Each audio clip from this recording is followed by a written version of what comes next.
অভিনেত্রী সোহম কাপুরের পরিবারে আবারও খুশির আবহ।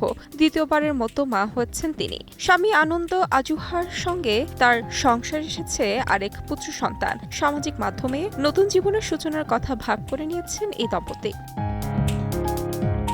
রবিবার সন্তানের জন্ম দেন সোনম।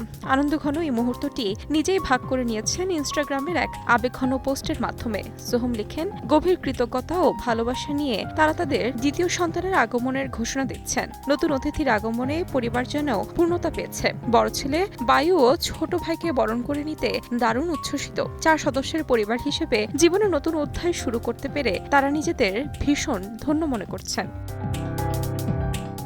এই সুখবর প্রকাশ্যে আসতেই বলিপাড়ায় আনন্দের ঢেউ। কারিনা কাপুর, রিনা কাপুর, হুমা কুরেশি সহ অসংখ্য তারকা ও ভক্তরা ভালোবাসা ও শুভেচ্ছায় ভরিয়ে দিয়েছে এই দম্পতিকে।